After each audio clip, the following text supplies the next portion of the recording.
What's up, everybody? This is the one and only Music Batiste. We'd like to welcome you to episode number 1, season 3 of the SMG Solo Music Group podcast in studio. Before I introduce our guests for episode 1, I just want to thank everybody for their support the past 2 seasons. I definitely want y'all to definitely keep in mind one thing. We couldn't have done this or started this without God, number one. So we want to thank him and give him his props and let everybody know where that's coming from. And I want to send a special shout out to First Fam Chill, the man behind the boards. Some episodes you see him, some episodes you don't. But know one thing, as good as these episodes look and as good as they sound, without his talent doing what he does behind the scenes, it wouldn't be possible. So I definitely want to salute him, send a shout out to him, let him know we're just getting started. We are small, but we are definitely growing. We appreciate every like. We appreciate the past guests. I want to send a special shout out to cats that we've had on season 1 and 2, like Battle Cat, J.O. Felony, Tracy Lee, Buddy White from the group Intro. I mean, the list just goes on and on and on. The Whispers, I can't forget them. Definitely can't forget them. They joined us last season. So, and big Stan Shepard, man, big shout. I was just big getting ready shout to out say, Shep. You know, I gotta say the OG for last. You know what I mean? The ladies for the greatest. But we thank everybody for their support. So with that being said, we're getting ready to kick off episode 1 of season 3. We are joined by a gentleman who, just in the brief time that Stan Shepard introduced me, made me aware of who he was. This is a brother that seems to be headed in the right direction in a very unique way. Now, we all know where we come from. We come from the hoods, whether it's East Coast, West Coast, down South. But we also know when we reach points in our lives when we need to make, and we start to realize we need to make change for the better. Because if we come together as a people, can you imagine if all the black and brown people around the world from the hoods came together and unified our businesses, unified, just our acumen, our levels of intellect, our communication, our support of each other. We see what's going on in the world. We just had the Chauvin verdict about 4 or 5 days ago. We know what's going on in the world. Can y'all imagine if we unified? So that's what we about on this podcast, bringing enlightenment, bringing understanding, bringing, just more knowledge and togetherness of all of us, no matter where we from as a people. So with that being said, our guest today is the CEO of an independent label. We're going to get into the name. He's going to break down the acronym of the name, the whole nine. Put your hands together and welcome to In Studio, one and only Duse M's. Thank you. What's happening? What's happening, West? All right now. What's up, brother? How you doing? Oh, man, I'm blessed, man. Just working hard and enjoying every corner this journey God got me taking right now. Absolutely, man. And that's a good thing because he definitely got us all on a journey, man. This has been one crazy week. As we're talking right now and doing this interview, DMX, his funeral is being held at the Barclays Center in New York City at this particular moment. We lost Shock G, I think 2 to 3 days ago. A couple of days before that, we lost Black Rob. So I didn't even hear about Black Rob. Wow. Yeah, Black Rob died almost a week ago. Yeah, whoa. yeah, literally, man. So, it's just a sad time in hip hop right now. We're losing a lot of great ones. But I will say this, when I hear about brothers like yourself, and I see the things that you're attempting to do, and I see the people that you have supporting you, like Stan Shepard, that are real authentic people that's going to give you the straight truth. It ain't going to be no chaser with it. Right. That tells me that our culture is still going to be in good hands. So let's get to the brass tacks of it. Starting with the music business. How long have you been involved in the music business? Man, I've been doing music for ages now. Since I started writing music, I was probably about 17, 18, right? Mm-hmm. I would be in the projects in the neighborhood, beating on a stolen car that's parked in the project. And the Right. homie's like, hit that song, hit that, bust that, what you call it for us, you know? Mm-hmm. But I got serious in 1998. I signed a deal with an independent label. Guy had a little money or whatever. And business went bad, man. Friends and business don't mix, man, and oil and water don't mix. So you Right. can't really juggle still being half in the streets and half in the industry, negative and positive. You're going to be spinning yourself and end up in the same place you started, you know? Right. And you're absolutely right about that. Where you, I want to get back to that little statement you made about business in a second. Where are you originally from? South Central Los Angeles, man, on the west side. Okay. Right by the sports arena, USC, Coliseum, right in that area, man. I grew up in the 30s, man. It was real hectic right there. It's a real it's really contradictory though. You could be on USC and have one of the most prestigious colleges in your community and look at it every day, and you over here wondering where you're gonna sleep or where you're gonna get your next meal from. You know what I'm saying? It was really the oxymoron. Right. That's the crazy part. The statement you made a few minutes ago about business. How do you think artists and CEOs that are pushing companies independently, such as yourself, do you think when you look back over the years that you've been involved in the business, do you think we're doing a better job as far as learning the business, or you think a lot of artists and even some CEOs still don't really grasp the things that you said, that oil and water don't mix, friends and business don't mix? What's your perception of how we're doing on the business side of this thing? Well, on the business side, when you get into economics, period, in this country, right, we already started at a disadvantage, right? They already got an establishment of how they do business, a model of how they do business. Right. Blacks specifically and Latinos and hip hop, as far as stepping up to that executive level, you see that a lot of them get money, right? Especially these independent artists. The internet was a tool, man, that if you use correctly, you could do it however you want to do. You could crush giant companies, you know what I'm saying? Because they can't fully control it. So you can slip through the cracks, and I'm hoping that will happen with me.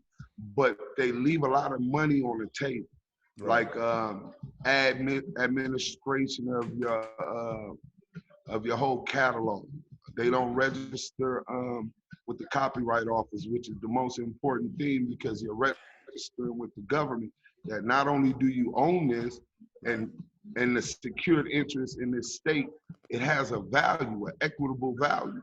You know what I'm saying? Under the UCC codes, the Uniform Commercial Code of Doing Business. You know what I'm saying? So until you have that, once you got that, it's like a mortgage or something in the house, like the Beatles catalog, right? It was 1.2 billion estimated once they got the certified valuation. When Michael Jackson was smart enough to invest in that, get 50%. So once he died, his estate settled out and got $600 million.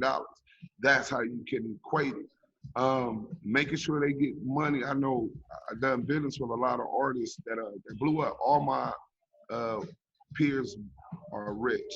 YG, Todd Allison, Joe Moses, like platinum artists, right? And even once they got their deals, they never really cleaned up and had royalties still left up from YouTube. They get money from shows, 10,000, 20,000, 30,000 a show, and they might do 2-3 shows a night sometime in LA or whatever. So they getting so much money that they don't know how to collect the other money, how to go about it. They leave money on the table. And then everybody wants to do their own, everybody want to be their own boss, right? Everybody want to be their own manager.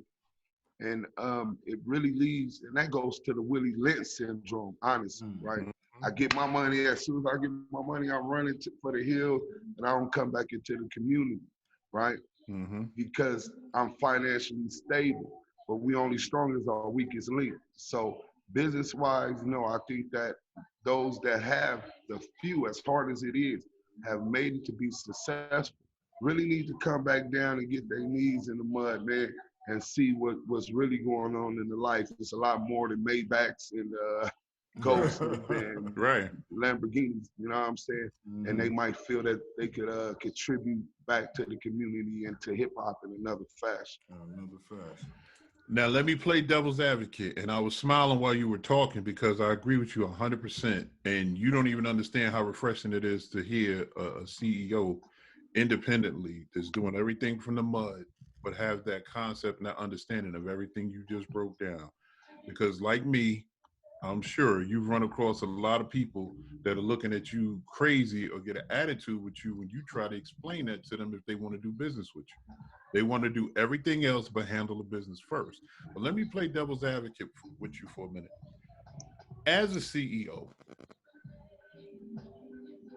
do you think that it could get to the point when you're dealing with so many different people on that level and majority of them won't understand what you're saying? They won't comprehend that you're trying to help them and not hurt them. Do you think it could get to the point where as a business owner, you just get fed up and say, you know what, to hell with it. I know what I know.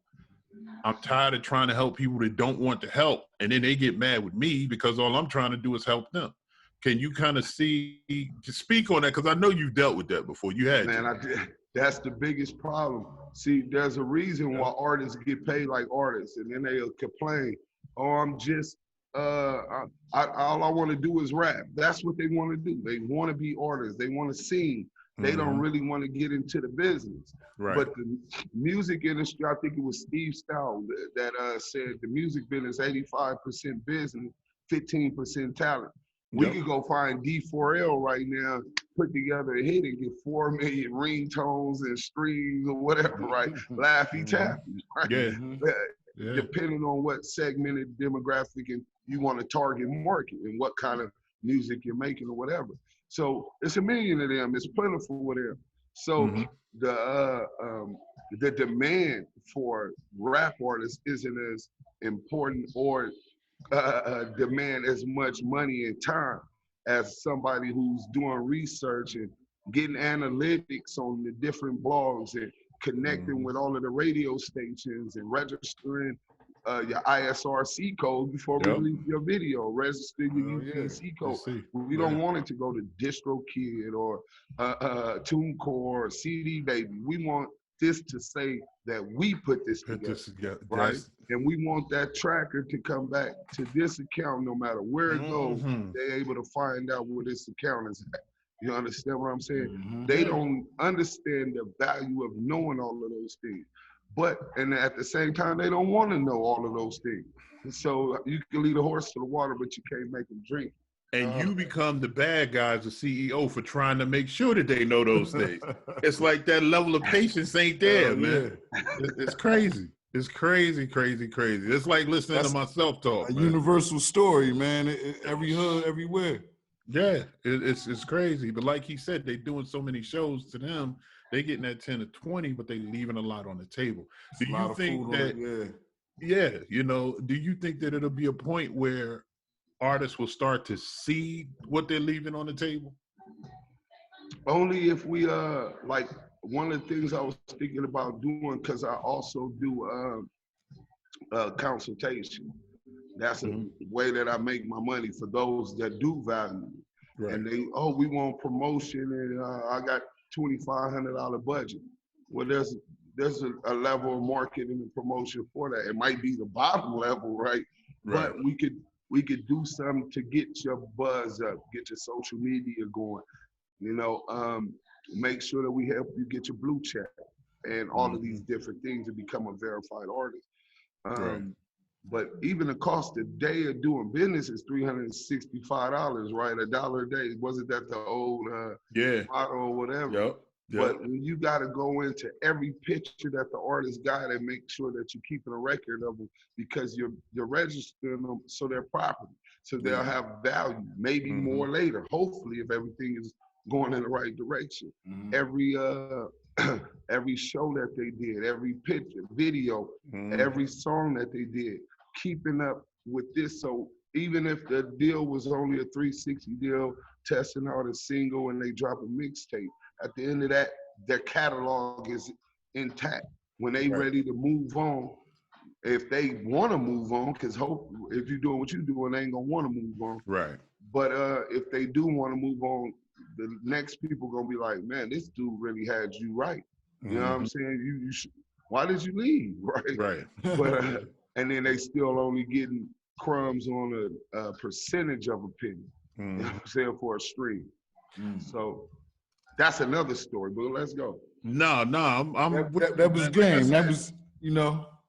It's almost like I'm hearing myself talk, and Chill can testify to that because me and him have had this conversation. I don't know how many times, over and over. It's like a repetitive conversation. Either he getting it with clients or people he's dealing with on the artist level. I'm getting it on my end, doing the same. So it's just crazy, bro. But trial by fire, man. Nobody knew everything. This new creation come and everybody knew it would impact the future going forward more and more. But it comes and then everybody, oh, now we have the opportunity to do it. Matter of fact, YouTube, we could become a star on YouTube. You see what they did with Justin Bieber. Yeah. So now all of they're worried about is and thinking, oh, if I got the talent, I'm gonna be able to do it. But it takes more than talent, it takes business sense. There you go. Definitely take business. Now, speaking of business, how did you come to learn and even have the interest in everything you just broke down? And I could see and tell just by the conversation that you are about your business, which is a great thing. It's very rare that you find kindred spirits that are like that, particularly in this industry. How did you come to know the things that you know on a business level, and what drew you to that side? Because like you said, a lot of people are just interested in being in front of the camera. I'm an artist and that's all I am. Well, even before, I'm from the West Coast, so growing up and I was started doing the music, I seen the bias. Like you could have Snoop Dogg and Dr. Dre with the #1 album in the world, and they got 0% record plays in New York. That was just like messed up. And you go to LA, they play everyone's music. Right. Even then, right? Right. So then you go down south, you might get a little love down south. I figured, listen, I'm not going to, especially coming with my background, I'm not going to be able to be one of the guys that can make it as a pop, clean cut artist. With the type of music that I make, I could sell in the streets. Look at what Master P doing at that time. You thinking this is what Master P doing, right? So I said, I'm gonna have to take a non-conventional approach. So I started studying. I was in prison at the time. I read Everything You Need to Know About the Music Industry by Donald Passman. They call it the Quran of hip hop of the music industry. Who was a certified, he's a lawyer for some of the best, whether it was Beach Boys and catalogs of that level. And he also did a section in the book once the internet came about and the DMCA passed, the Digital Millennial Copyright Act, which governs how music is sold on the internet. So I got into studying that, seeing the percentages, and I'm like, this is going worse for artists. We at least we get 18 points, 22 points. How did they do this? But when I got into the law of it, that was later. I started getting into the law, and I get to that. I got a copyright infringement suit right now against YouTube, Spotify, SoundCloud, and 50 other defendants. $60 million lawsuit because they republished one of my viral videos, and man, after that it was like a domino effect. Compilation comes out with YG and Nipsey Hussle that has my exclusive copyright. I own my masters. I ain't talking this to talk. I should have brought it up out of my house to show y'all. I own the certificate of registration of a viral video. MTV eye test designing in Italy. Kanye West posted the video, and now these people selling it on Amazon and these other sites for $9.98, coupled with other songs for Ty Dolla $ign, The Game. Shout out Chuck. I got a new single that's on his new album. But RJ, oh my God, all of the biggest artists that was out on the West at that time, and I'm sitting up in prison like, oh my God. But what it is, these lobbyists, when they were writing the Digital Millennial Copyright Act, these lobbyists got interested with the major companies, right? Hey, look, man, the internet coming. How are we going to be able to do this? How much traffic is going to be coming? So they gave these people what's called safe harbors. That's the legal term, right? And it's a list of safe harbors, how they could get out. But in some, it's only a couple things they got to do. And with mine, they did none of it. You know what I'm saying? The first thing they have to do is register a DMCA agent who can be contacted as soon as they begin with the Library of Congress, the Copyright Office. That if right now my shit go up there and I'm like, hold on, we ain't dropping this to next month. How these people just released my album? I could contact this email attached to the site, and they'll get the notification, and if all of the language is legally correct, they'll oblige you and take it down. It's also called a takedown notice. Right? Well, they have to do that. And then they also have to serve notice to everyone who's on the record that, hey, we're putting this up on Spotify. You're an artist that's included in the certificate of registration, so you have an interest. If they don't give you a notice that you got some money coming, I bet you they give you a notice every time that your light bill come, right? Exactly. When that rent due, right? Yep. So it's the same thing. If I have works that's generating currency and you're able to get paid off it and I own this work, then I'm entitled to a certain percentage. And some kind of monies. But that's not what goes on. You know what I'm saying? They got the laws situated in with these safe harbors. And so you put the song up, Duse new song, and you weren't even supposed to. And then you put it up there. In fact, you don't even have the CMI correct, the content management information. It don't say Duse Sims. It might say First Fam Chill, and that's it. But when they go on the song, they hear the song say, hey, Duse Sims said this. And then they hear First Fam Chill, so they know that it's two people on there. But yet they'll still put it up there, knowing that it's already been compromised. The CMI's been compromised. So how are they ever gonna pay Lamonte Sims, Duse Sims, and ACTIVECHUCKSS Entertainment if all they see is First Fam Chill? Right. Well, sometime I released one of my projects, and they really was on me. It was CD Baby. They was like, listen, we have a female singing on this, and it doesn't have her name. I said, well, it was just a work for hire. They say even work for hires, her name has to be up there so we know that the CMI is correct, whether or not she's getting paid. So they didn't do that with the viral hit or whatever. And then they said, well, look, we get so much content that we can't keep up with it. Okay, well, first and foremost, if CD Baby could catch it before I release my album, y'all could do the exact same vetting. You don't want to. And then you say, well, why wouldn't they want to? Well, the more content they get, the more traffic they get. The more traffic they get, the more advertisement monies and product placement opportunities they got to get more advertising monies. So it benefits them. And then, oh, hold on. It doesn't say Lamonte Sims on this record with First Fam Chill.